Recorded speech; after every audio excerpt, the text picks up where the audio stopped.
जय हिंद दोस्तों, स्वागत है आपका महासु एकेडमी चैनल पे।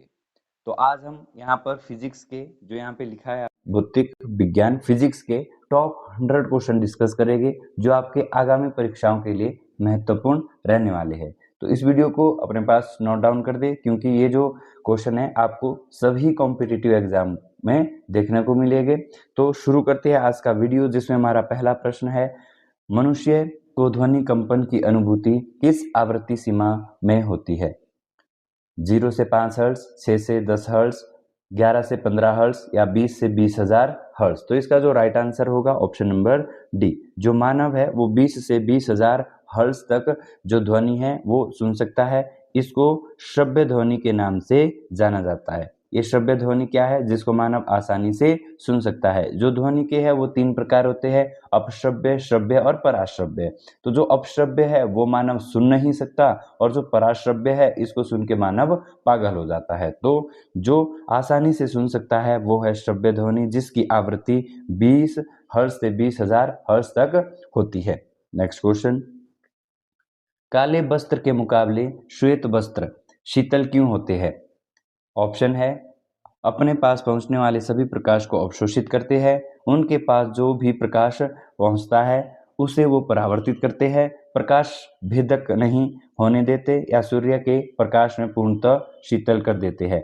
तो आपने सुना होगा कि जो सर्दी में है वो हमें काले वस्त्र पहनने चाहिए और जो गर्मी में है वो हमें श्वेत वस्त्र पहनने चाहिए। ये करता क्या है कि जो काला वस्त्र है वो सूर्य की किरणों को अवशोषित करता है और जो श्वेत वस्त्र है ये क्या करता है कि सूर्य की किरणों से जो प्रकाश आ रहा है वो बॉडी तक नहीं पहुंचने देता, उस प्रकाश को ये वापस परावर्तित कर देता है। तो इसका जो राइट आंसर होगा ऑप्शन नंबर बी। उनके पास जो भी प्रकाश पहुंचता है उसे वो परावर्तित करते हैं। तो इसका राइट आंसर बी होगा। श्वेत जो वस्त्र है वो सूर्य की किरणों को वापस रिफ्लेक्ट कर देते हैं यानी परावर्तित कर देते हैं।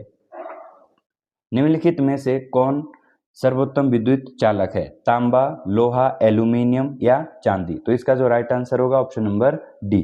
जो विद्युत की सर्वोत्तम चालक है वो चांदी है, जिसका संकेत एजी है। ये भी काफी बार पूछा जाता है।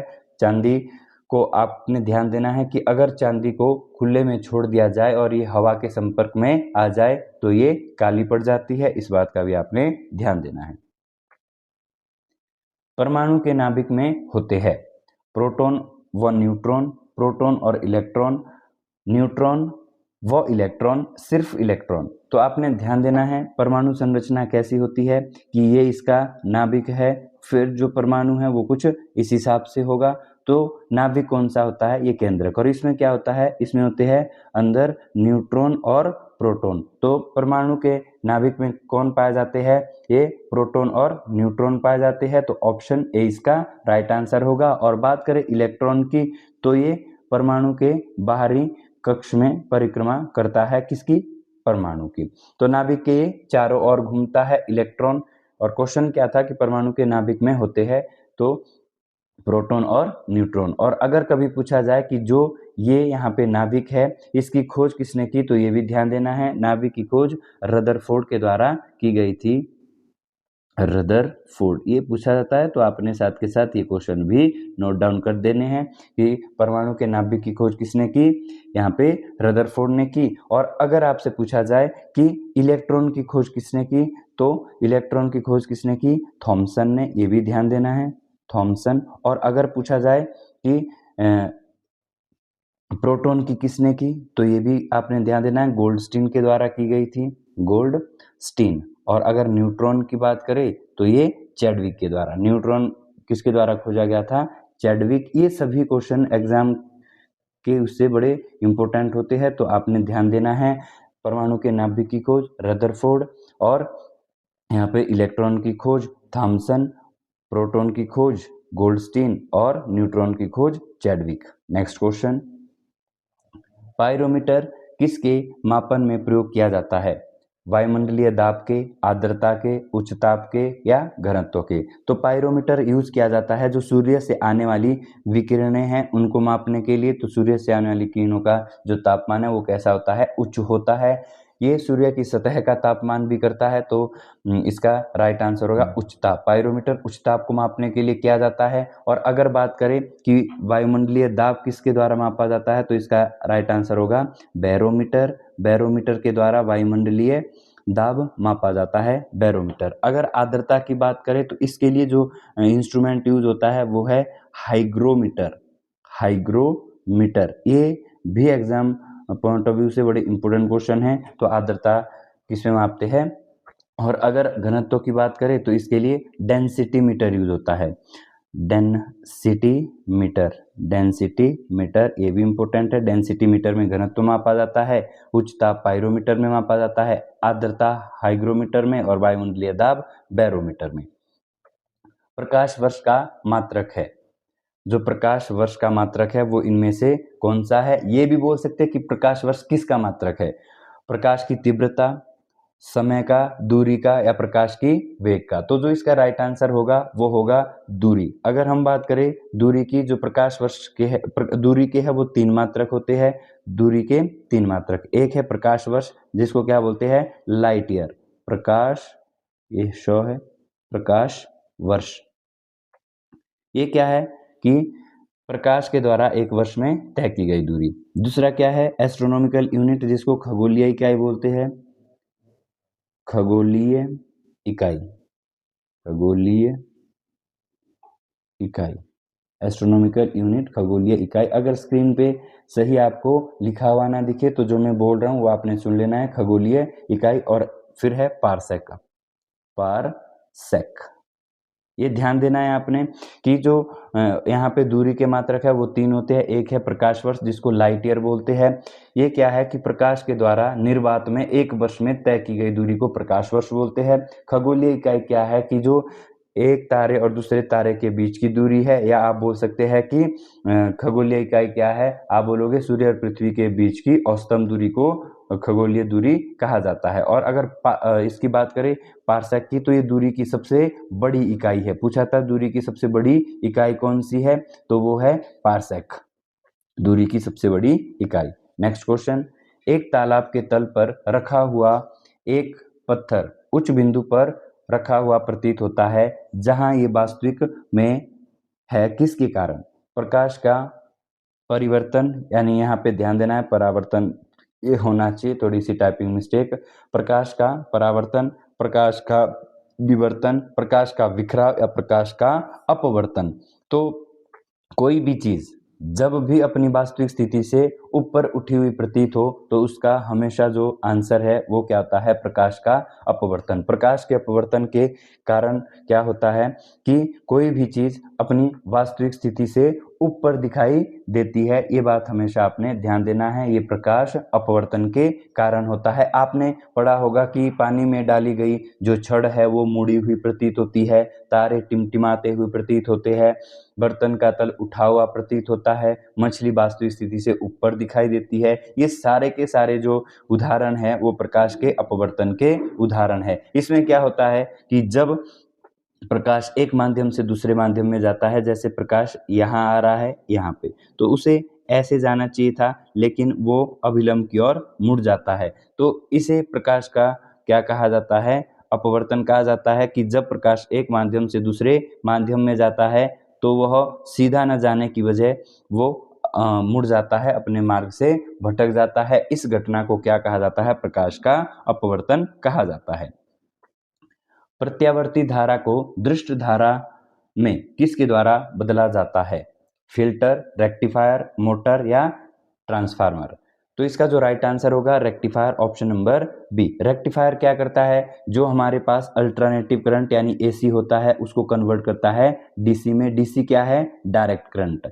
अल्टरनेटिव करंट को डायरेक्ट करंट में, अल्टरनेटिव करंट को डायरेक्ट करंट में बदलता है। कौन है वो, रेक्टिफायर। आपने ट्रांसफार्मर के बारे में भी सुना होगा। ट्रांसफार्मर क्या करता है, ये करता है जो एसी और डीसी की वोल्टेजता को है वो कम और अधिक करता है। ये काम ट्रांसफार्मर का है। एसी और डीसी की वोल्टेजता को बढ़ाना और घटाना ट्रांसफार्मर का काम है। लेकिन रेक्टिफायर क्या करता है, जो अल्टरनेटिव करंट होता है उसको डायरेक्ट करंट में बदल देता है। एक भारी नाभिक के हल्के नाभिक में टूटने की प्रक्रिया को क्या कहा जाता है? नाभिकीय संलयन, नाभिकीय विखंडन, द्रव्यमान शांति या रेडियो एक्टिव विघटन। तो इसका जो राइट आंसर होगा नाभिकीय विखंडन, जो ऑप्शन नंबर बी में दिया गया है। नाभिकीय विखंडन राइट आंसर होता है। इसमें क्या होता है कि जैसे भारी परमाणु होता है, ये मान के चलो आप, ये एक परमाणु है, कौन सा परमाणु? यूरेनियम 235 कि ये जो भारी यहाँ पे हमारे पास परमाणु है जैसे यूरेनियम 235, ये क्या होता है कि न्यूट्रॉन से टकरा जाता है। किससे टकराता है? न्यूट्रॉन से टकराता है और टकरा कर छोटे छोटे नाभिकों में टूट जाता है। तो इस प्रोसेस को क्या कहा जाता है? नाभिकीय विखंडन कहा जाता है। जब एक भारी परमाणु न्यूट्रॉन से टकराकर छोटे छोटे नाभिकों में टूट जाता है तो इस प्रोसेस को नाभिकीय विखंडन कहा जाता है। वायु में उपस्थित ध्वनि की चाल 332 मीटर प्रति सेकंड होती है। यदि दाब बढ़ाकर 2 गुना कर दिया जाए तो ध्वनि की चाल होगी। ऑप्शन आपने देखे यहाँ पे कि 664 मीटर प्रति सेकंड, 332 मीटर प्रति सेकंड, 166 मीटर प्रति सेकंड या 100 मीटर प्रति सेकंड। तो ध्वनि के ऊपर जो उसके दाब का है वो कोई भी फर्क नहीं पड़ता। दाब 2 गुना करे चाहे 4 गुना करे, जितने मर्जी गुना करे, ध्वनि की चाल के ऊपर कोई भी फर्क नहीं पड़ने वाला। तो वायु में जो ध्वनि की चाल है वो कितनी होती है? 200, यहाँ पे 332 मीटर प्रति सेकंड, जो ऑप्शन बी में दिया गया है। क्रिकेटर की गेंद को, या जो क्रिकेट होता है, क्रिकेट की गेंद को किस कोण से मारा जाना चाहिए ताकि वह अधिकतम दूरी तक जा सके?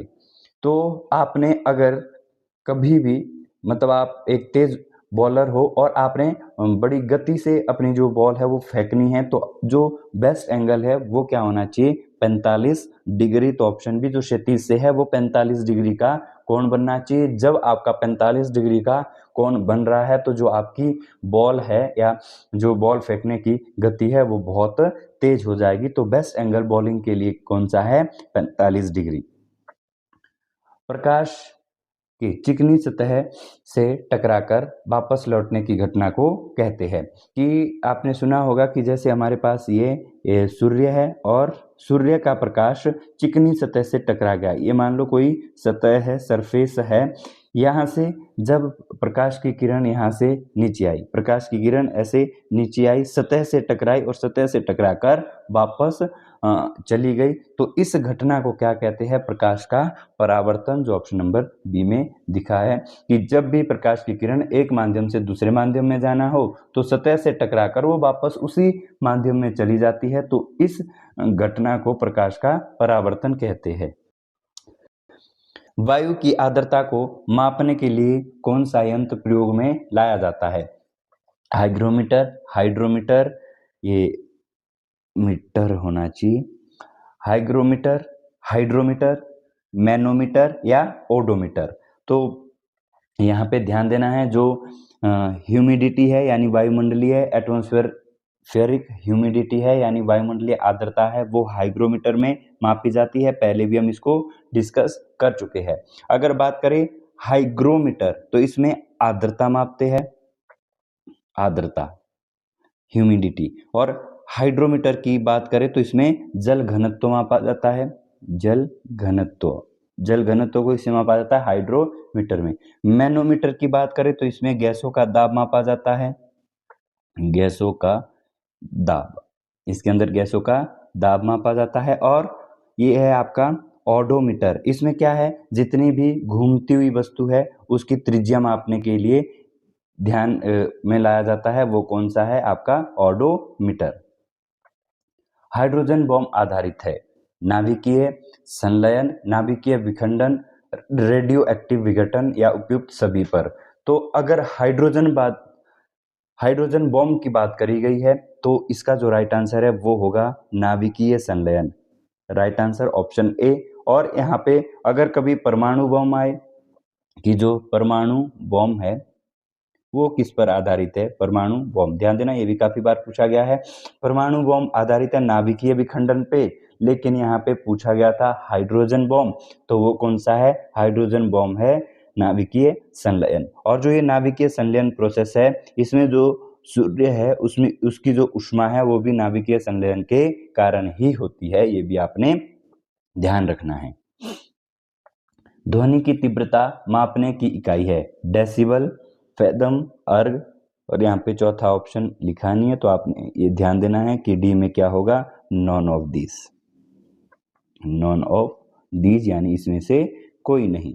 तो इसमें आपने ध्यान देना है कि ध्वनि की आवृत्ति मापने की इकाई कौन सी है, तो वो डेसिबल है, ऑप्शन नंबर 1। और डेसिबल को लिखा कैसे जाता है, तो ये डीबी करके ऐसे आपके पास लिखा हुआ होगा, तो ध्यान देना डेसिबल ये क्या है, ध्वनि की तीव्रता या ध्वनि के स्तर का मापक। सूर्य की ऊर्जा उत्पन्न होती है। सूर्य में जो ऊर्जा है, आपने देखा होगा कि जब आप सूर्य की ओर देखते हो तो वो आग का गोला लगता है। तो जब वो आग का गोला लगता है तो उसके अंदर जो ऊर्जा उत्पन्न हो रही है वो किसके कारण हो रही है, तो आपने ध्यान देना है। थोड़ी देर पहले भी हम इसको डिस्कस कर गए हैं कि जो सूर्य के अंदर ऊर्जा उत्पन्न होती है वो नाभिकीय संलयन के द्वारा होती है, जिसके ऊपर हाइड्रोजन बॉम्ब कार्य करता है।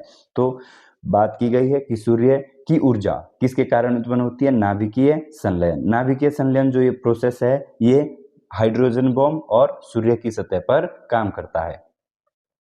गुरुत्वाकर्षण का सिद्धांत किसने दिया था, Charles Newton, Charles Babbage, Isaac Newton या जॉन एडम्स। तो आप सभी को पता है कि गुरुत्वाकर्षण जो सिद्धांत है वो किसके द्वारा दिया गया था, आइजैक न्यूटन के द्वारा दिया गया था। और ये गुरुत्वाकर्षण था क्या कि जब भी दो पिंड होते हैं तो वो किसी बल के कारण एक दूसरे की तरफ आकर्षित करते हैं। जैसे ए पिंड और बी पिंड है, ये एक बल के कारण एक दूसरे की ओर आकर्षित होते हैं, जिसे गुरुत्वाकर्षण बल कहते हैं।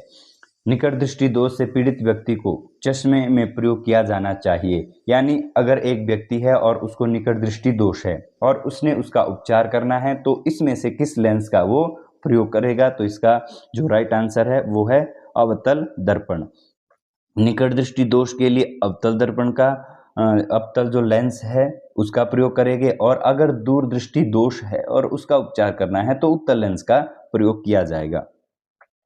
ट्रांसफार्मर प्रयुक्त होते हैं। ट्रांसफार्मर किस लिए प्रयुक्त होते हैं, तो हमने पढ़ा था कि जो ट्रांसफार्मर है वो क्या करता है, एसी और डीसी की जो वोल्टेजता को है उसको कम और अधिक करते हैं। तो यहाँ पे क्या बोला है, एसी को डीसी में बदलने के लिए, तो नहीं, ये तो रेक्टिफायर का काम है। डीसी को एसी में बदलने के लिए यहाँ इसका ही उल्टा दिया है। तो यहाँ पे ऑप्शन सी देखोगे कि एसी वोल्टेज का उपचाई और अपचाई करने के लिए, यानी एसी और डीसी की जो वोल्टेजता है उसको कम और अधिक करने के लिए, तो ऑप्शन सी यहाँ पे राइट आंसर होगा। वर्षा की बूंदों की गोलाकार आकृति का कारण, काफी बार एग्जाम में पूछा जाता है कि जो वर्षा की बूंदें है वो किस के कारण गोल होती है।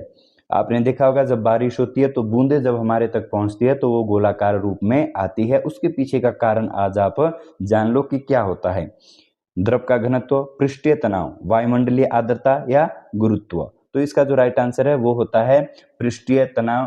तो यहाँ पे ऑप्शन बी राइट आंसर होगा। पृष्ठीय तनाव के कारण जो बारिश की बूंदें है वो गोल होती है। दूरबीन का आविष्कार किसने किया था, गैलीलियो, गुटेनबर्ग, एडिसन या ग्राहम बेल। तो जो दूरबीन का आविष्कार है वो गैलीलियो के द्वारा किया गया था, तो ऑप्शन ए राइट आंसर होगा। और अगर एडिसन की बात करें तो जो विद्युत बल्ब होता है वो इनके द्वारा बनाया गया था। और ग्राहम बेल की बात करें तो इन्होंने किसका वो करा था, ग्राहम बेल ने तो फोन का आविष्कार इनके द्वारा, जो मोबाइल फोन है उनका आविष्कार ग्राहम बेल के द्वारा किया गया था। एडिसन ने विद्युत बल्ब और गुटेनबर्ग ने प्रेस का आविष्कार किया था। अगर ये भी पूछा जाए तो ये भी ध्यान देना है। और गैलीलियो ने दूरबीन का आविष्कार किया था। निम्नलिखित में से किस ध्वनि में चाल सबसे तेज होगी, यहाँ पे ये ध्यान देना है कि निम्नलिखित में से ऐसा कौन सा माध्यम है 4 ऑप्शन में जिसमें जो ध्वनि की चाल है वो सबसे अधिक होगी। वायु में, जल में, लकड़ी में या फिर निर्वात में। तो सबसे पहले तो आपने ये ध्यान देना है कि जो ध्वनि की चाल निर्वात में है वो 0 होती है, ये बात आपने ध्यान देनी है। निर्वात यानी वैक्यूम, यहाँ पे जो ध्वनि है वो ट्रेवल नहीं करती।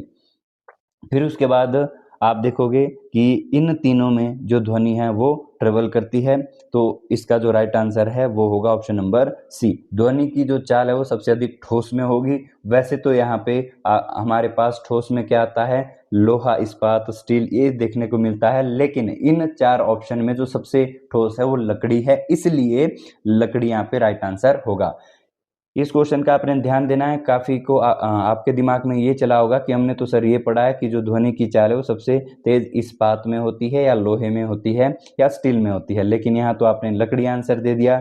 तो कभी हमें जो आंसर है वो ऑप्शन के हिसाब से करने पड़ते हैं। यहाँ पे जब आप 4 ऑप्शन पढ़ोगे तो 4 ऑप्शन में जो सबसे ठोस है वो यहाँ पे लकड़ी है, इसलिए राइट आंसर यहाँ पे लकड़ी हुआ। हमें वास्तविक सूर्योदय से कुछ मिनट पूर्व ही सूर्य दिखाई देता है, इसके पीछे का कारण क्या है?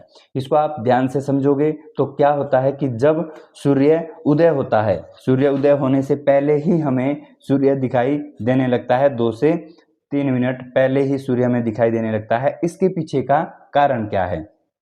प्रकाश का अपवर्तन, प्रकाश का प्रकीर्णन, प्रकाश का पूर्ण आंतरिक परावर्तन या प्रकाश का विवर्तन। तो इसका राइट आंसर है प्रकाश का अपवर्तन, ऑप्शन नंबर ए।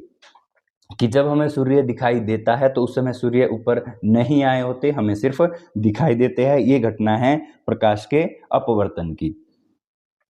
और ये ध्यान देना है जो ऑप्शन नंबर बी है कि जब सूर्य डूबता है तो उस समय वो लाल दिखाई देता है।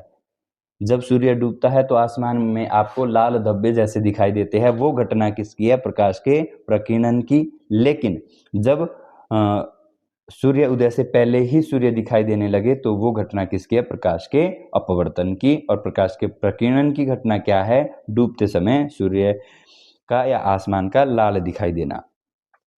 कार्य का मात्रक क्या है? जूल, किलोग्राम या किलोग्राम, वॉट या यहाँ पे जूल आ जाएगा। तो आपने ध्यान देना है कि कार्य का जो मात्रक है वो क्या होगा? जूल किलो होगा या किलोग्राम होगा, वॉट होगा या जूल होगा। तो इसका जो राइट आंसर है कार्य का मात्रक होता है जूल, ऑप्शन डी हमारे पास राइट आंसर होगा। बिजली का बल्ब का फिलामेंट किस चीज का बना होता है? कॉपर, आयरन, लेड या टंगस्टन। तो जो विद्युत बल्ब है उसका फिलामेंट टंगस्टन का बना होता है, तो ऑप्शन डी राइट आंसर होगा। और अगर आपसे पूछा जाए कि टंगस्टन का गलनांक कितना होता है तो 3410 डिग्री सेल्सियस हो सकता है, आपको 3422 डिग्री सेल्सियस देखने को मिले। वैसे तो आपको 3410 डिग्री सेल्सियस देखने को मिलेगा, पर अगर कभी आपको 3422 दिखाई दे तो तब भी आपने राइट आंसर कर देना है। प्रेशर कुकर में खाना जल्दी पकता है क्योंकि अब प्रेशर कुकर में आप चावल बनाओगे और एक पतीले में आप चावल बनाओगे तो किस में जल्दी से चावल बनते हैं? तो वो प्रेशर कुकर में बनते हैं। आपसे आज पूछा गया है कि किसके कारण ऐसा होता है, तो होता क्या है? ऑप्शन सी यहाँ पे राइट आंसर होगा। अधिक दाब के कारण पानी का क्वथनांक बढ़ जाता है, तो ऑप्शन सी यहाँ पे राइट आंसर होगा। अधिक दाब के कारण पानी का क्वथनांक बढ़ जाता है। ध्वनि नहीं गुजर सकती, तो हमने पढ़ा है कि जो ध्वनि है वो निर्वात से नहीं गुजरती, वहां पे ध्वनि की चाल 0 हो जाती है, तो ऑप्शन डी राइट आंसर होगा। एक कटा हुआ हीरा क्यों जगमगाता है? इसकी आणविक संरचना के कारण, प्रकाश के शोषण के कारण, पूर्ण आंतरिक परावर्तन के कारण या कुछ अन्य निहित गुणों के कारण। तो जो एक हीरा है वो चमकता है प्रकाश के पूर्ण आंतरिक परावर्तन के कारण, तो ऑप्शन यहाँ पे सी राइट आंसर हो जाएगा कि जो हीरा है वो चमकता है पूर्ण आंतरिक परावर्तन के कारण। अगर हीरे की बात करें तो जो हीरा है वो प्रकृति का सबसे कठोर पदार्थ है। ये आपने ध्यान देना है, काफी बार पूछा जाता है कि प्रकृति का सबसे कठोर पदार्थ कौन सा है, तो हीरा है। हीरे की रिफ्लेक्स इंडेक्स की बात करें यानी अपवर्तनांक की बात करें तो वो कितना होता है? 2.42 यानी 2.42। ये भी आपने ध्यान देना है। और अगर ये पूछा जाए कि हीरा है क्या, तो हीरा एक अधातु है, ये भी आपने ध्यान देना है। हीरा और ग्रेफाइट दो कार्बन के अपरूप होते हैं, तो कार्बन अधातु है, इसलिए हीरा भी क्या होगा? अधातु होगा। डायनेमो एक मशीन है जिसका काम है। डायनेमो क्या काम करता है कि जब कभी आपके फंक्शन में लाइट नहीं होती है तो डायनेमो यानी जनरेटर मंगाया जाता है और आप को उसकी सहायता से जो रोशनी है, विद्युत है, वो आपको मिल जाती है। तो क्या करता है डायनेमो काम? डायनेमो करता है यांत्रिक ऊर्जा को विद्युत ऊर्जा में परिवर्तित करने का काम। तो ऑप्शन डी यहाँ पे आपका राइट आंसर होगा। परमाणु में प्रोटॉन रहते हैं, तो ये तो आपको पता है कि जो एक परमाणु है ये इसका नाभिक है, तो इसके नाभिक के अंदर कौन होते हैं? न्यूट्रॉन और प्रोटॉन। तो पूछा गया है कि परमाणु में प्रोटॉन कहाँ रहते हैं? तो ये रहते हैं नाभिक के भीतर। तो ऑप्शन ए इसका राइट आंसर होगा। नाभिक के भीतर पाए जाएंगे प्रोटॉन और न्यूट्रॉन। तो यहाँ पे सिर्फ प्रोटॉन पूछे गए थे, तो ऑप्शन ए राइट आंसर होगा। और अगर इलेक्ट्रॉन की बात करें तो ये बाहरी कक्ष में नाभिक के चारों ओर परिक्रमा कर रहे होते हैं। बात करें कि इलेक्ट्रॉन के ऊपर कौन सा चार्ज होता है? ऋणात्मक। प्रोटॉन के ऊपर कौन सा चार्ज होता है? धनात्मक यानी पॉजिटिव। और न्यूट्रॉन के ऊपर कौन सा चार्ज होता है? तो ये न्यूट्रल होता है, यानी ये होता है उदासीन, इसके ऊपर कोई भी चार्ज नहीं होता। खोज की बात हम पहले कर चुके हैं। ध्वनि तरंग सबसे तीव्र गति करती है ठोस में, द्रव में, गैसों में या निर्वात में? तो निर्वात में तो ध्वनि की जो चाल है वो शून्य होती है, तो इसका राइट आंसर क्या होगा? ध्वनि की सबसे अधिक चाल किसमें होगी? ठोस में। तो ऑप्शन ए राइट आंसर होगा। ठंड के दिनों में लोहे के गुटके और लकड़ी के गुटके को प्रातः काल में छुएं तो लोहे का गुटका ज्यादा ठंडा लगता है, क्योंकि अब ये तो हम सभी ने देखा है कि जब ठंड वाले दिन होते हैं, एक चेयर आप लकड़ी की बाहर रखना और एक लोहे की बाहर रखना। एक जैसी ठंड है, दोनों को एक ही स्थान पर रखा गया है जहाँ पे एक समान ठंड है, तापमान है। तो जब आप सुबह उनको छुएंगे तो जो लोहे की चेयर है वो अधिक ठंडी लगेगी और लकड़ी की थोड़ी सी गर्म आपको फील होने वाली है। इसके पीछे का कारण आपने आज जानना है कि क्या कारण है। तो लकड़ी की तुलना में लोहा ऊष्मा का अच्छा चालक होता है। ये आपको कहाँ मिलेगा? ये है ऑप्शन नंबर बी में। लकड़ी की तुलना में लोहा ऊष्मा का अच्छा चालक है। तो ऑप्शन बी राइट आंसर होगा कि जो लोहा है ऊष्मा का अच्छा चालक है, तो वो जल्दी से अपने अंदर जो ठंड है वो एब्जॉर्ब कर लेती है। फेदोमीटर का उपयोग किसको मापने के लिए किया जाता है? भूकंप, वर्षा, समुद्र की गहराई या ये ध्वनि तीव्रता होनी चाहिए? ध्वनि तीव्रता। तो जो फेदोमीटर का उपयोग है वो समुद्र की गहराई मापने के लिए किया जाता है। तो ऑप्शन सी राइट आंसर होगा। भूकंप मापने के लिए किसका उपयोग होगा? तो आपने सिस्मोग्राफ सुना होगा।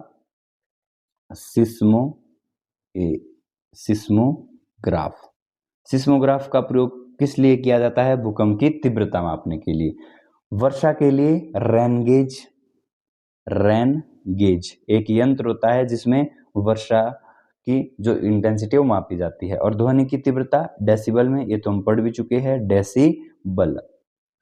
तो ये जो सारे क्वेश्चन है ये इंपॉर्टेंट है। भूकंप मापा जाता है सिस्मोग्राफ में, वर्षा रेन गेज में, ध्वनि की तीव्रता डेसिबल में, और ये फेदोमीटर में क्या करते हैं? समुद्र की गहराई मापी जाती है। नेक्स्ट क्वेश्चन, ट्रांसफार्मर किसके काम करता है? ट्रांसफार्मर किसके काम करता है, यानी किसके लिए काम करता है, ये यहाँ पे पूछा जाना चाहिए। तो जो ट्रांसफार्मर का काम है वो क्या होता है? केवल प्रत्यावर्ती धारा से। ऑप्शन ए ये क्या करता है? ट्रांसफार्मर जो एसी की वोल्टेज ताक है वो कम और अधिक करता है। न्यूट्रॉन की खोज किसने की थी? तो आपने सुना होगा ऐसे, ईंट पर नाच। ई से इलेक्ट्रॉन और ट से थॉमसन यानी टॉमसन। तो इलेक्ट्रॉन की खोज किसने की? टॉमसन ने। प्रोटॉन की बात करें, प से प्रोटॉन और र से रदरफोर्ड। ध्यान देना, प्रोटॉन की खोज गोल्डस्टीन ने करी है, लेकिन उस समय ये एक कण था। नाम किसने दिया? रदरफोर्ड ने। फिर है न से न्यूट्रॉन और च से चैडविक। तो जो न्यूट्रॉन की खोज है वो चैडविक के द्वारा करी गई थी। नाभिकीय रिएक्टरों में ऊर्जा उत्पन्न होती है। जो नाभिकीय रिएक्टर है उसमें ऊर्जा उत्पन्न होने का कारण क्या है? तो ये आपका नियंत्रित संलयन द्वारा, अनियंत्रित संलयन द्वारा, नियंत्रित विखंडन द्वारा या अनियंत्रित विखंडन द्वारा। तो ये होता है नियंत्रित विखंडन द्वारा, ऑप्शन सी राइट आंसर हो जाएगा। जो नाभिकीय रिएक्टरों में है वो ऊर्जा उत्पन्न होती है नियंत्रित विखंडन के द्वारा, ऑप्शन सी राइट आंसर होगा। मनुष्य के लिए मानक ध्वनि स्तर कितना है? तो अगर बात करें कि जो वर्ल्ड हेल्थ ऑर्गेनाइजेशन है उन्होंने बताया कि जो 45 डेसिबल की ध्वनि है वो मानव जो कान के लिए है वो सुनिश्चित करी थी कि वो स्वस्थ ध्वनि होती है। तो हम यहाँ पे देखेंगे कि 45 के नियर बाय कौन सा है, तो यहाँ पे 60 डेसिबल राइट आंसर होगा। इलेक्ट्रिक करंट का यूनिट निम्नलिखित में से कौन सा है? यानी विद्युत जो धारा है उसका एसआई मात्रक क्या होता है? तो एम्पियर होता है, जो ऑप्शन नंबर डी में देखने को मिलेगा। नेक्स्ट क्वेश्चन, भिन्न भिन्न द्रव्यमान के दो पत्थरों को एक भवन के शिखर से एक साथ गिराया जाता है। तो ये बात ध्यान देनी है, जैसे भिन्न भिन्न वो है, एक हमारा ये पत्थर है, एक हमारा ये पत्थर है, जब इनको समान ऊंचाई से नीचे गिराया जाएगा, ध्यान देना, इनको समान ऊंचाई से, जैसे ये मान के चलो कि 50 मीटर से दोनों को नीचे छोड़ा गया तो गिराया जाए, तो छोटा पत्थर जमीन पर पहले पहुंचता है, बड़ा पत्थर जमीन पर पहले पहुंचता है, दोनों पत्थर जमीन पर एक साथ पहुंचते हैं या इनमें से कोई नहीं? तो आपने ध्यान देना है, दोनों पत्थर एक साथ जमीन पर पहुंचेंगे, तो ऑप्शन सी राइट आंसर होगा, क्योंकि जब यहाँ पे उनको गिराया जाए तो द्रव्यमान उसके ऊपर निर्भर नहीं करता। आप ये सोचोगे कि जो बड़ा पत्थर है वो भारी होगा इसलिए वो जल्दी नीचे पहुंच जाएगा। तो ध्यान देना, जब समान ऊंचाई हो, अलग अलग द्रव्यमान हो, इनके ऊपर जो काम करता है वो ग्रेविटी करती है, तो ग्रेविटी सेम हाइट में दोनों के ऊपर एक जैसी लगने वाली है, इसलिए दोनों पत्थर जमीन के ऊपर एक साथ पहुंचने वाली है। पानी में डुबाई गई एक छड़ संवृत्ति के कारण मुड़ी हुई प्रतीत होती है, तो इसका कारण है, हम पढ़ चुके हैं कि पानी में डाली गई छड़ मुड़ी हुई प्रतीत होती है प्रकाश के अपवर्तन के कारण, तो प्रकाश का अपवर्तन ऑप्शन नंबर सी में दिया गया है, प्रकाश अपवर्तन के कारण ये चीज होती है। निम्नलिखित में से अस्थायी कण कौन सा है? प्रोटॉन, न्यूट्रॉन, इलेक्ट्रॉन या अल्फा? तो जो अस्थायी कण है वो कौन सा है? न्यूट्रॉन, तो ऑप्शन बी यहाँ पे राइट आंसर होगा। अस्थायी कण है न्यूट्रॉन, और प्रोटॉन और इलेक्ट्रॉन कैसे है? ये है स्थायी कण, तो ये भी आपने ध्यान देना है। अगर आपसे पूछा जाए कि स्थायी कण कौन से है, प्रोटॉन और इलेक्ट्रॉन, और न्यूट्रॉन कैसा है? ये अस्थायी कण है। डॉपलर प्रभाव संबंधित है, डॉपलर प्रभाव का संबंध किससे है? तो ये है ध्वनि से संबंधित। वेरी वेरी इंपॉर्टेंट, आपको काफी एग्जाम में ये देखने को मिलेगा कि डॉपलर प्रभाव का संबंध किससे है, तो ये ध्वनि से संबंधित है। एक दंत चिकित्सक द्वारा रोगी के दांतों की जांच करने के लिए कौन सा दर्पण इस्तेमाल किया जाता है?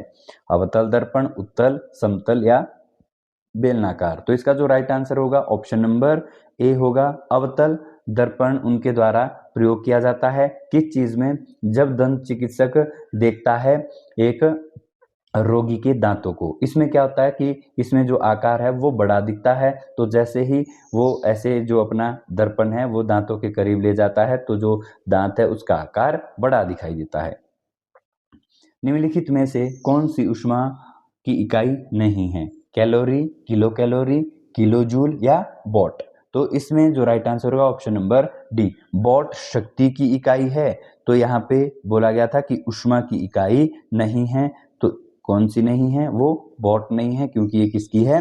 शक्ति की। बाकी बात करें किलो कैलोरी, कैलोरी और किलो जूल, ये सारी की सारी जो यूनिट्स है, इकाई है, वो किसकी है? ऊष्मा की। दूरदृष्टि निवारण के लिए काम में लाते हैं, यानी दूरदृष्टि दोष है उसके उपचार के लिए कौन सा लेंस इस्तेमाल किया जाता है? तो उत्तल लेंस यहाँ पे राइट आंसर होगा। दूरदृष्टि के लिए उत्तल, और निकट दृष्टि दोष के निवारण के लिए कौन सा? अवतल। नाभिकीय रिएक्टर और परमाणु बम में क्या अंतर होता है? यानी जो नाभिकीय रिएक्टर है और परमाणु बम है इसके बीच क्या फर्क होता है? नाभिकीय रिएक्टरों में कोई श्रृंखला, यहाँ पे आएगा श्रृंखला अभिक्रिया नहीं होती, जबकि परमाणु बम में होती है। नाभिकीय रिएक्टरों में श्रृंखला अभिक्रिया नियंत्रित होती है, नाभिकीय रिएक्टरों में श्रृंखला अभिक्रिया नियंत्रित नहीं होती है। इनमें से कोई नहीं। तो आपने ध्यान देना है कि जो नाभिकीय रिएक्टर और परमाणु बॉम्ब है इसके बीच क्या फर्क है। तो क्या चीज होती है कि नाभिकीय जो रिएक्टर है इसमें श्रृंखला यानी सीरीज अभिक्रिया नियंत्रित होती है। तो ऑप्शन बी यहाँ पे राइट आंसर होगा कि नाभिकीय रिएक्टर में श्रृंखला अभिक्रिया नियंत्रित होती है। भूकंप की तीव्रता को मापने वाला यंत्र कौन सा है, यानी भूकंप की जो तीव्रता है वो किस यंत्र में मापी जाती है। रिएक्टर, पैमाना, केल्विन, डेसिबल या पास्कल। तो इसका राइट आंसर होगा जो भूकंप की तीव्रता है वो रिएक्टर में मापी जाती है। अगर केल्विन पैमाने की बात करें तो उसमें तापमान मापा जाता है। डेसिबल की बात करें तो उसमें ध्वनि मापी जाती है और पास्कल की बात करें तो उसमें दाब मापा जाता है। ये सारी बातें आपने ध्यान देनी है। भूकंप की तीव्रता को मापने के लिए रिएक्टर स्केल का प्रयोग किया जाता है। केल्विन के लिए तापमान, डेसिबल के लिए ध्वनि और पास्कल के लिए दाब रहने वाला है। खाना पकाने के बर्तन के नीचे का बाहरी हिस्सा काला क्यों छोड़ा जाता है। आपने देखा होगा चाहे पतीला हो चाहे प्रेशर कुकर हो, आपका जो नीचे वाली सतह है वो काली होती है। वो क्यों छोड़ी जाती है? आपने ध्यान देना है जो काली सतह है वो क्या होती है, ऊष्मा की अच्छी अवशोषक होती है। तो ऑप्शन डी राइट आंसर होगा कि जो काली सतह है वो ऊष्मा की अच्छी अवशोषक होती है। तो यहाँ पे जो राइट आंसर है ऑप्शन डी होने वाला है। नेक्स्ट क्वेश्चन, किसके कारण आकाश नीला दिखाई पड़ता है? आकाश नीला दिखाई देता है और सूर्य के डूबते समय आसमान लाल दिखाई देता है। इसके पीछे एक ही कंसेप्ट है, वो है प्रकाश का प्रकीर्णन। तो ऑप्शन सी राइट आंसर होगा। प्रकाश के प्रकीर्णन के कारण क्या होता है कि जो आकाश का रंग है वो नीला दिखाई देता है। पर इसके पीछे ये भी ध्यान देना है कि अगर आप पृथ्वी की सतह पर हो यानी अर्थ सरफेस पे हो, भूपर्पट्टी पे हो और आप आकाश की तरफ देख रहे हो तो आपको आकाश का रंग कैसा दिखाई देगा? नीला दिखाई देगा। लेकिन अगर आप एक अंतरिक्ष यात्री हो और अंतरिक्ष से आप किसको देख रहे हो? आकाश को देख रहे हो तो वो आपको काला दिखाई देगा। काला कहाँ से दिखाई देगा? अंतरिक्ष से। और अगर आप अर्थ सरफेस से देख रहे हो, पृथ्वी से देख रहे हो तो कैसा दिखाई देगा? नीला दिखाई देगा। ये घटना है प्रकाश के प्रकीर्णन की। वायु शक्ति यानी विंड पावर में ऊर्जा का कौन सा रूप विद्युत ऊर्जा में परिवर्तित होता है? इसमें ये पूछा गया है कि जो वायु शक्ति है उसमें कौन सी ऊर्जा होती है। तो आपको पता है कि जो वायु है वो गति करती है, इसलिए हर गति वाली चीज में गतिज ऊर्जा आपको देखने को मिलेगी। घरेलू विद्युत उपकरणों में प्रयुक्त सुरक्षा फ्यूज तार किस धातु की बनी होती है? ये चीज भी है। और जब वो जिस धातु की बनी होती है उसका क्या गुण है यानी क्या विशेषता है? तो सबसे पहले तो ये चीज जो हमारा फ्यूज तार है, फ्यूज तार वो किसका बना होता है? तो ध्यान देना है ये होता है लेड और टिन। लेड क्या बोलते हैं? शीशा। शीशा और टिन का ये बना होता है। तो मोस्ट इंपोर्टेंट क्वेश्चन है, पूछा जाता है फ्यूज तार किसका बना होता है? लेड और टिन। लेड को क्या बोलते हैं? पीबी और टिन को क्या बोलते हैं? एसएन। तो ये भी इंपॉर्टेंट है, ध्यान देना है। फ्यूज तार बना किसका होता है? शीशा और टिन का। लेकिन यहाँ पे पूछा क्या गया कि गुण क्या होता है फ्यूज तार का? तो इसका गुण होता है कि जो फ्यूज तार है इसका गलनांक कम होता है। ध्यान देना, गलनांक तो कम होता है फ्यूज तार का, गलनांक कम होता है, लेकिन जो इसका प्रतिरोध है वो कैसा होता है? उच्च होता है। तो यहाँ पे पूछा गया था तो गुण क्या है फ्यूज तार का कि इसका गलनांक कैसा होता है? कम होता है। आपने ध्यान देना है कि अगर किसी फ्लो में मान लो ये यहाँ पे परिपथ है और इसमें जो लाइट है वो अधिक मात्रा में जा रही है और ये फ्यूज तार तक यहाँ पे पहुंच गई। फ्यूज तार क्या करेगा कि जो यहाँ से लाइट आवेश है वो अधिक मात्रा में आ रहा है तो यहाँ से आगे ये जो फ्यूज तार है वो गल जाएगा पूरी तरह से और जो आगे की यहाँ पे विद्युत है वो अवरोध हो जाएगी, यहाँ से आगे विद्युत नहीं जाएगी, ये पूरी तरह से गल जाएगा, जिससे हमारे जो घर का परिपथ है वो सुरक्षित रहेगा। जब प्रकाश की किरण एक माध्यम से दूसरे माध्यम में जाती है तो इसकी मतलब कि ये हमारे पास माध्यम है, यहाँ से प्रकाश की किरण आ रही है। जब प्रकाश की किरण ऊपर वाला कौन सा है? विरल माध्यम, और नीचे वाला माध्यम कौन सा है? सघन। सघन माध्यम कौन सा होता है? ये मान के चलो कि यहाँ सारा का सारा नीचे पानी है, पानी वाली सतह को क्या बोलेंगे? सघन माध्यम। अब क्या होता है कि जब प्रकाश की किरण एक माध्यम से इस माध्यम की ओर जा रही है तो इसमें से उसके ऊपर क्या फर्क पड़ेगा? तरंग दैर्घ्य समान बनी रहती है, आवृत्ति समान बनी रहती है, अतिवाद जाती है, यानी ये बढ़ होना चाहिए कि बढ़ जाती है, यानी अति बढ़ जाती है, इनमें से कोई नहीं। तो इसका जो राइट आंसर होगा, इसकी जो आवृत्ति है, आवृत्ति यानी फ्रीक्वेंसी, वो कैसी रहती है? समान रहती है। ऑप्शन बी, आवृत्ति यानी फ्रीक्वेंसी समान रहती है। जब प्रकाश की किरण एक माध्यम से दूसरे माध्यम में जाती है तो आवृत्ति समान रहती है, बाकी सब कुछ बदल जाता है। पराश्रव्य तरंगों में ध्वनि तरंग जिनकी आवृत्ति, यानी पराश्रव्य तरंग में ध्वनि तरंगे है जिनकी आवृत्ति आपने पहचानना है। पराश्रव्य तरंगे, जो पराश्रव्य, मैंने आपको बोला कि जो ध्वनि तरंगे है वो 3 प्रकार की होती है। अब पराश्रव्य तरंगों की जो आवृत्ति है वो कितनी होती है? तो ये होती है 20,000 हर्ट्ज से अधिक।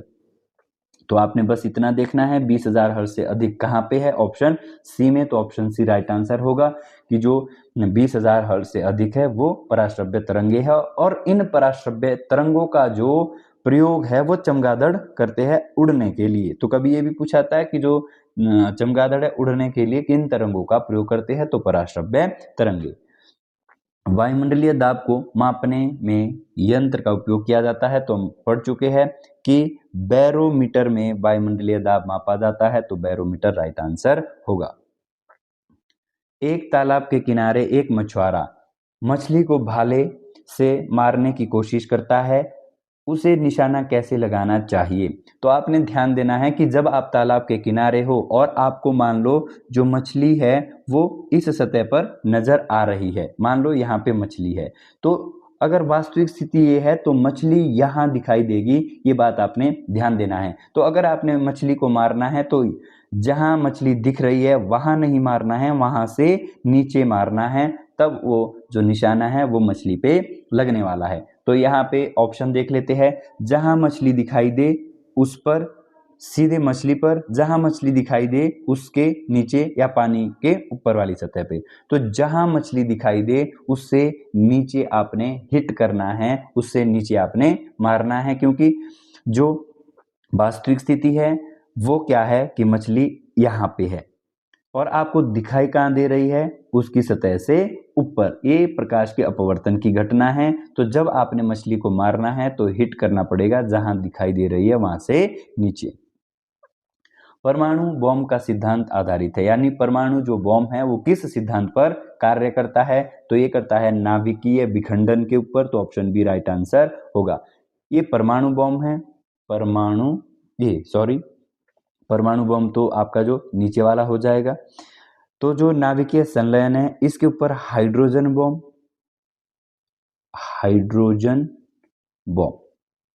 किसके ऊपर काम करेगा? हाइड्रोजन बॉम्ब, नाभिकीय संलयन। और जो परमाणु बॉम्ब है वो किसके ऊपर? नाभिकीय विखंडन के ऊपर, परमाणु बॉम्ब। ये दोनों क्वेश्चन मैं आपको बार बार करवा रहा हूं क्योंकि ये बड़ी इंपॉर्टेंट है, तो आपने ध्यान देना है। नाभिकीय संलयन के ऊपर हाइड्रोजन बॉम्ब और सूर्य काम करते हैं, लेकिन परमाणु बॉम्ब किसके ऊपर? नाभिकीय विखंडन के ऊपर। निम्नलिखित में से कौन सा ऊष्मा का सर्वोत्तम चालक है? जल, पारा, लकड़ी या चमड़ा? तो इसका जो राइट आंसर होगा, ऊष्मा का जो सर्वोत्तम चालक है वो पारा है। पारा का अगर सूत्र करें तो वो क्या आता है? Hg। Hg क्या होता है? पारा। तो ऑप्शन बी राइट आंसर होगा। एक श्वेत और चिकनी सतह कैसी होती है? ताप की खराब अवशोषक तथा खराब परावर्तक, ताप की अच्छी अवशोषक और अच्छी परावर्तक, ताप की खराब अवशोषक और अच्छी परावर्तक, या इनमें से कोई नहीं। तो एक जो श्वेत और चिकनी सतह होती है ताप की खराब अवशोषक और अच्छी परावर्तक। तो आप देखोगे कि मान लो आपके घर में टाइलें लगी हुई है और वो सफेद रंग की है, तो उसमें क्या होता है कि अगर धूप उसके ऊपर पड़ रही है तो वो गर्म नहीं होगी, लेकिन अगर सूर्य की किरण पड़ रही है तो वो रिफ्लेक्ट होकर आपकी आंखों तक पहुंचती है। तो होता क्या है कि ये जो है ताप की खराब अवशोषक होती है और अच्छी परावर्तक होती है। कौन सी? एक श्वेत और चिकनी सतह। एक ट्रेन जैसे ही चलना प्रारंभ करती है तो उसमें बैठे हुए यात्री का सिर पीछे की ओर झुकता है, इसके पीछे का कारण क्या है?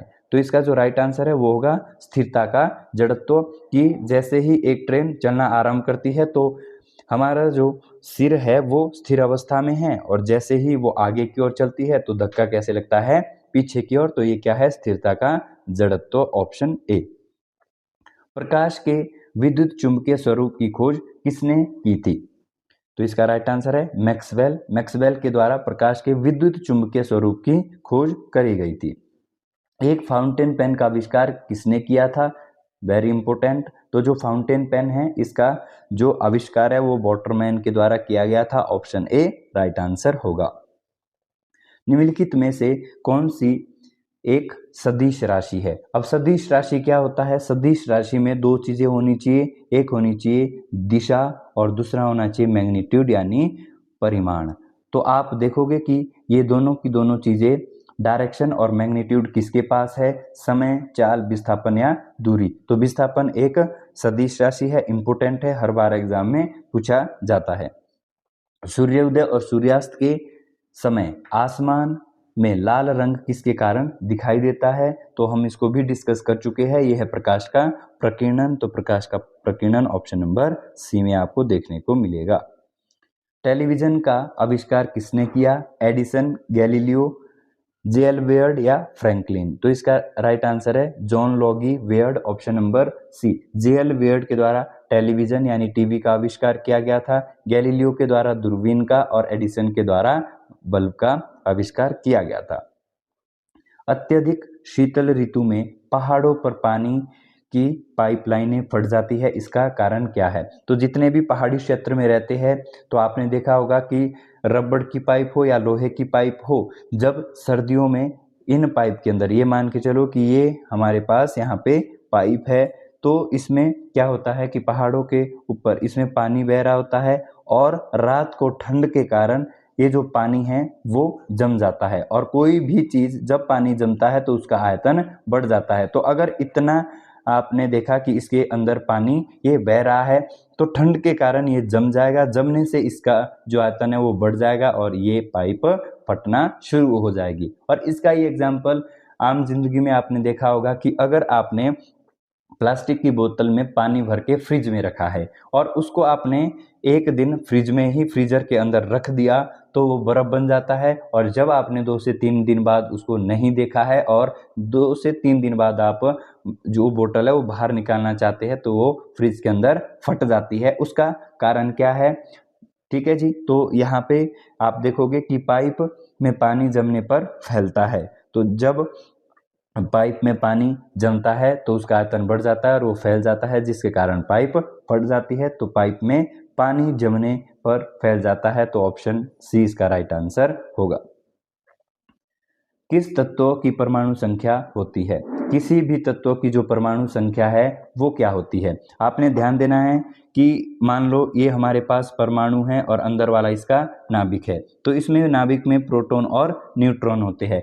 तो इसमें पूछा गया है कि किसी तत्व की परमाणु संख्या यानी उसका जो एटॉमिक नंबर है वो क्या होता है? तो एटॉमिक नंबर क्या होता है? वो होती है प्रोटॉन की संख्या। तो इसका जो राइट आंसर है वो क्या होगा? जो उसमें प्रोटॉन होगा, नाभिक में प्रोटॉन की संख्या, तो ऑप्शन बी, नाभिक में जो प्रोटॉन होंगे उसकी संख्या ही जो है वो परमाणु संख्या होगी। दो चीजें होती है, अगर हम प्रोटॉन प्लस न्यूट्रॉन देखें तो वो क्या होता है? परमाणु द्रव्यमान। परमाणु द्रव्यमान, तो ये भी ध्यान देना कि परमाणु द्रव्यमान क्या होता है? द्रव्यमान। परमाणु द्रव्यमान क्या होता है? प्रोटॉन और न्यूट्रॉन की, नाभिक में उपस्थित प्रोटॉन और न्यूट्रॉन की संख्या को परमाणु द्रव्यमान कहते हैं। और किसी तत्व की परमाणु संख्या नहीं, परमाणु संख्या क्या होती है? प्रोटॉन की संख्या, वो परमाणु क्रमांक होता है। तो किसी भी नाभिक में उपस्थित प्रोटॉन की संख्या को क्या कहा जाता है? परमाणु संख्या कहा जाता है। और किसी भी परमाणु के नाभिक में उपस्थित प्रोटॉन और न्यूट्रॉन की कुल संख्या को परमाणु द्रव्यमान कहा जाता है। निम्नलिखित में से किसने लेजर किरणों का आविष्कार किया था? तो लेजर जो किरणें हैं वो थियोडर मेमन के द्वारा इसका आविष्कार किया गया था, तो ऑप्शन ए राइट आंसर होगा। ध्वनि की पिच किस पर निर्भर करती है? पिच क्या होता है? तारत्व। तारत्व की जो पिच है वो क्या होता है? ध्वनि की पिच किस पर निर्भर करती है? आवृत्ति पर, तीव्रता पर, वेग पर या आयाम पर? तो जो ध्वनि की पिच है वो निर्भर करती है आवृत्ति पर यानी फ्रीक्वेंसी पर। आवृत्ति जितनी ज़्यादा होगी पिच उतना अधिक होगा। ये ध्यान देना कि आवृत्ति, किसी भी ध्वनि की आवृत्ति जितनी अधिक होगी पिच उसका उतना ही अधिक होगा। ध्वनि की आवृत्ति कम होगी और पिच भी उसका कम होगा। तो जो ध्वनि की पिच है वो आवृत्ति पर निर्भर करती है। वाहनों के अग्रदीपों में किस प्रकार के दर्पण का प्रयोग होता है? तो ये तो आगे भी क्वेश्चन आया था, तो उसमें अवतल दर्पण राइट आंसर था, तो यहाँ भी अवतल दर्पण राइट आंसर होने वाला है। पेंसिलिन का आविष्कार किसने किया था? तो पेंसिलिन का आविष्कार अलेक्जेंडर फ्लेमिंग के द्वारा किया गया था। ऑप्शन बी राइट आंसर होगा। पेंसिलिन का जो आविष्कार है अलेक्जेंडर फ्लेमिंग के द्वारा किया गया था।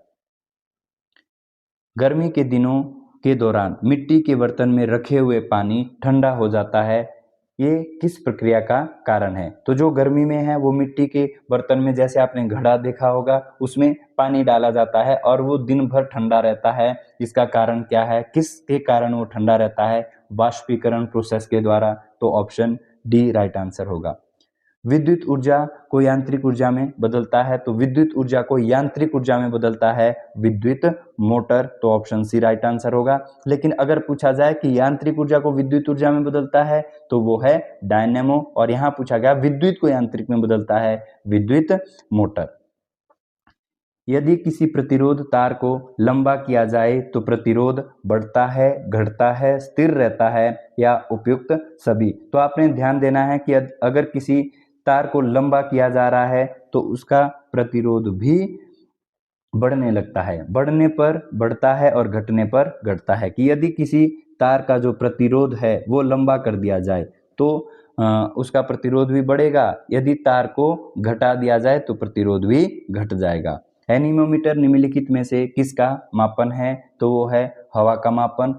जो पवन वेग है उसको एनीमोमीटर के अंदर मापा जाता है। नेक्स्ट, सबसे कम तरंग दैर्घ्य वाला प्रकाश कौन सा है? तो जो सबसे कम तरंग दैर्घ्य है वो होता है बैंगनी रंग का। और अगर बात करें कि सबसे अधिक तरंग दैर्घ्य किसका होगा, तो अधिक तरंग दैर्घ्य लाल का होता है। लेकिन यहाँ पे कम पूछा गया था, अधिक होता है लाल का और कम होता है बैंगनी का, तो कम पूछा गया था, इसलिए राइट आंसर डी होगा। राष्ट्रीय विज्ञान दिवस कब मनाया जाता है? तो राष्ट्रीय विज्ञान दिवस जो साइंस डे है वो 28 फरवरी को मनाया जाता है, तो फरवरी 28 इसका राइट आंसर होगा। आपने देखा होगा कि जो साइंस डे है स्कूल में भी आपने मनाया होगा, वो 28 फरवरी को मनाया जाता था। फोटोन किसकी मूलभूत यूनिट है? यानी फोटोन किसकी इकाई है? प्रकाश की है, गुरुत्वाकर्षण की है, विद्युत की है या चुंबकत्व की है? तो जो फोटोन है वो इकाई किसकी है? प्रकाश की, लाइट की। तो ऑप्शन ए राइट आंसर होगा। चालक का विद्युत प्रतिरोध किस से स्वतंत्र होता है? तापमान से, दाब से, अनुप्रस्थ परिच्छिदी क्षेत्र से या लंबाई से? तो जो किसी चालक का प्रतिरोध है वो दाब के कारण इंडिपेंडेंट हो जाता है, स्वतंत्र हो जाता है। तो ऑप्शन बी राइट आंसर होगा। निम्नलिखित में से किसने एक्स किरणों का आविष्कार किया था? Very very important. एक्स किरणें यानी एक्सरे की खोज किसने की? रदरफोर्ड, रोंटगन, मैक्सवेल या टॉरिसेली? तो जो विलियम रोंटगन है, डब्ल्यू रोंटगन के द्वारा वो जो एक्स किरणें हैं उसका आविष्कार किया गया था। निम्नलिखित में से किसकी उच्चतम ऊर्जा होती है? नीले प्रकाश की, हरे प्रकाश की, लाल प्रकाश की या पीले प्रकाश की? तो जो सबसे उच्चतम ऊर्जा होती है वो होती है नीले की, तो नीला यहाँ पे राइट आंसर हो जाएगा, नीला प्रकाश। वैसे अगर ऊर्जा की बात करें तो आपने विपग्योर जरूर सुना होगा, हिंदी में क्या बोलते हैं? बेजानी हपीनाला। बेजानी हपीनाला। तो यहाँ पे जो इंद्रधनुष के है वो सारे रंग आ गए।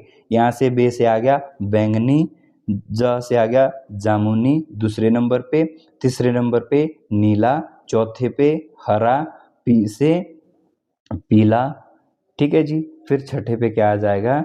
यहाँ पे कौन सा है? बेजानी हपी नाला, यानी ना से नारंगी, और सातवें पे क्या आ जाएगा? लाल आ जाएगा। तो इंद्रधनुष में 7 रंग होते हैं, बेजानी हपीनाला।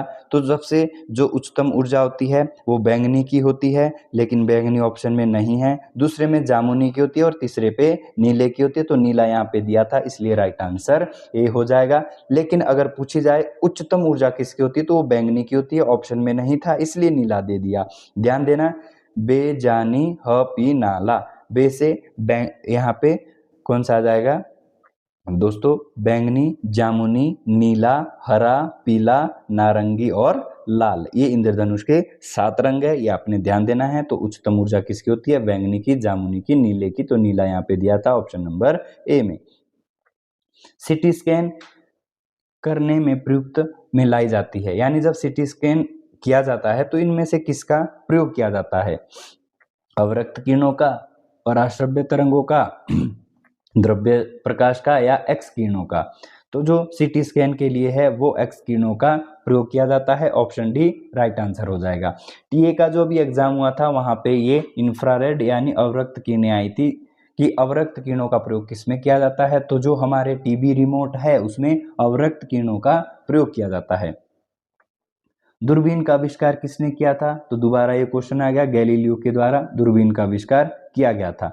मायोपिया से क्या तात्पर्य है, ध्यान देना, ये जो मायोपिया है ये रासायनिक नाम है, और किसका, ये रासायनिक नाम है निकट दृष्टि दोष का, इसलिए मायोपिया से क्या तात्पर्य है, निकट दृष्टि दोष, और दूर दृष्टि दोष को क्या बोलते हैं, हाइपरमेट्रोपिया, तो ये भी आपने ध्यान देना है।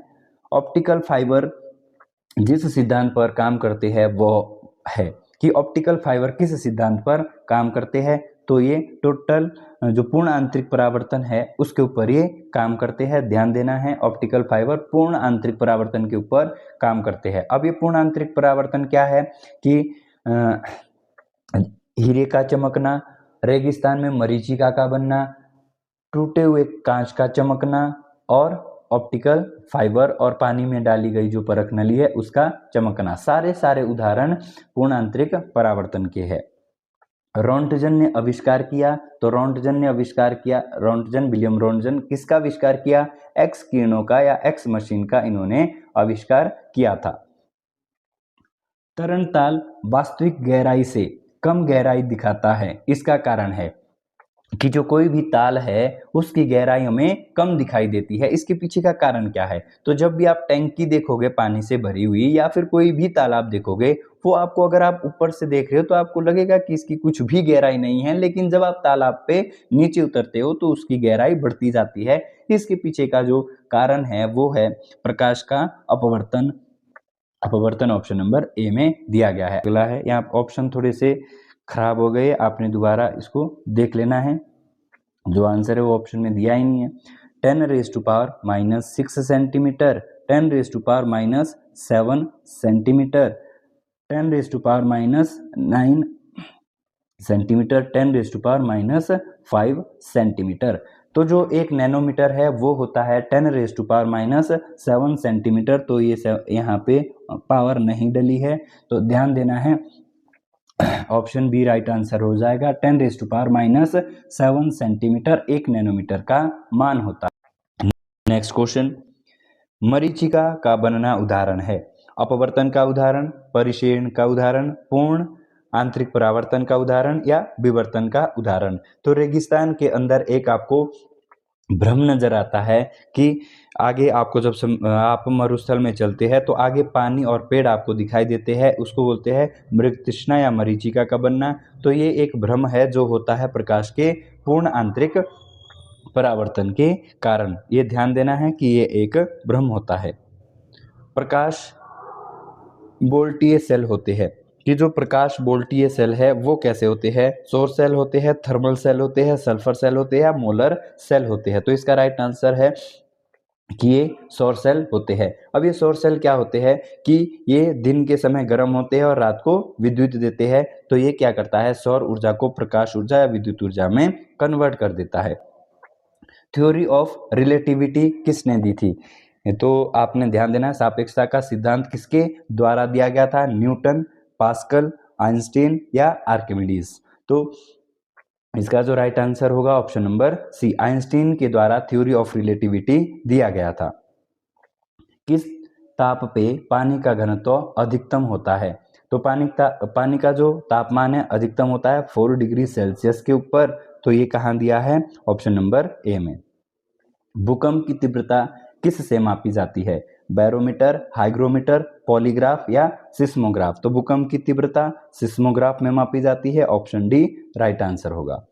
नाभिकीय रिएक्टर में भारी जल यानी D2O, ध्यान देना, D2O किसके लिए प्रयोग किया जाता है? तो मंदक के रूप में, शीतलन के रूप में, परीक्षक के रूप में या नियंत्रक के रूप में? नाभिक रिएक्टरों में, जो नाभिकीय रिएक्टर है उसमें D2O ड्यूटेरियम ऑक्साइड प्रयोग किया जाता है एक मॉडरेटर के रूप में, मंदक के रूप में। यह न्यूट्रॉन की गति को नियंत्रित करता है कि जो नाभिकीय रिएक्टर होते हैं उसके अंदर जो न्यूट्रॉन होते हैं उसकी गति को नियंत्रित करता है कौन? D2O ड्यूटेरियम ऑक्साइड, जिसको भारी जल कहा जाता है। एक हॉर्स पावर कितने वॉट के बराबर होता है? तो 1 HP बराबर है 746 वॉट। ये इंपॉर्टेंट क्वेश्चन है, ध्यान देना है। एक हॉर्स पावर किसके बराबर होता है? 746 वॉट। ये कहाँ है? ऑप्शन नंबर सी में। प्रकाश का रंग निर्धारित होता है किसके द्वारा? आयाम के द्वारा, तरंगदैर्घ्य से, तीव्रता से या वेग से? तो जो प्रकाश का रंग है वो उसके तरंगदैर्घ्य से होता है, और तरंगदैर्घ्य का जो इकाई है वो एंगस्ट्रम है। बहुत इंपॉर्टेंट है। कोई भी प्रकाश हो, वो चाहे हरे रंग का हो, बैंगनी रंग का हो, लाल रंग का हो, तो उसका जो रंग निर्धारित होता है वो किसके कारण होता है? तरंगदैर्घ्य के कारण। एक स्वतंत्र रूप से लटका हुआ चुंबक सदैव ठहरता है, कि अगर स्वतंत्र रूप से आप एक चुंबक ठहराते हैं या लटकाते हैं तो वह किस दिशा में ठहरता है? तो ध्यान देना, जो चुंबक है हमेशा उत्तर या दक्षिण दिशा की ओर वो ठहरता है। तो उत्तर दक्षिण दिशा, यहाँ पे ऑप्शन सी राइट आंसर होगा। पृथ्वी एक बड़ा चुंबक है। पृथ्वी एक बहुत बड़ा चुंबक है जिसका चुंबकीय क्षेत्र किस दिशा में विस्तृत है? तो ध्यान देना है, जो पृथ्वी है उसका जो चुंबकीय क्षेत्र है वो किन दिशा की ओर है? ये क्वेश्चन यहाँ पे पूछा गया है। तो जो पृथ्वी है हमेशा दक्षिण से उत्तर की ओर, ये ध्यान देना है। पृथ्वी का चुंबकीय क्षेत्र कैसा है? दक्षिण से उत्तर की ओर। तो दक्षिण से उत्तर की ओर, ऑप्शन नंबर डी यहाँ पे राइट आंसर हो जाएगा। पराश्रव्य ध्वनि तरंगों का उपयोग किया जाता है। तो जो पराश्रव्य ध्वनि तरंगे है, हमने पढ़ा कि ध्वनि 3 प्रकार की होती है, अपश्रव्य, श्रव्य और पराश्रव्य। पराश्रव्य जो तरंगे है चमगादड़ ये उत्पन्न करता है और उड़ने के लिए उसका प्रयोग किया जाता है। तो पराश्रव्य तरंगों का उपयोग इन 4 ऑप्शन में कहाँ किया जाता है? तो सोनोग्राफी के अंदर पराश्रव्य तरंगों का उपयोग किया जाता है। मध्य दूरी मापने की इकाई है स्टीलर मील, कॉस्मिक किलोमीटर, गैलिक्टिक इकाई या प्रकाश वर्ष। तो अगर आप देखें कि एक स्टार ये है, दूसरा स्टार ये है, तो इसके बीच जो दूरी है वो प्रकाश वर्ष में मापी जाती है। तो ऑप्शन डी राइट आंसर हो जाएगा। और हमारा आज का अंतिम प्रश्न है कि वायु में प्रकाश की गति कितनी है? जो वायु के अंदर है वो प्रकाश की गति कितनी होती है? तो अगर हम प्रकाश की चाल वायु में निकाले वो होती है 3:10⁸ मीटर प्रति सेकंड। तो आपने देखना है 3:10⁸ मीटर प्रति सेकंड, ऑप्शन नंबर ए में आपको देखने को मिलेगा। तो यहाँ पे हमारे जो 100 क्वेश्चन है वो कंप्लीट होते हैं। तो आप कमेंट में ज़रूर बताएं आपको वीडियो कैसी लगी और 100 में से आपको जो आज के क्वेश्चन है वो कितने आते थे।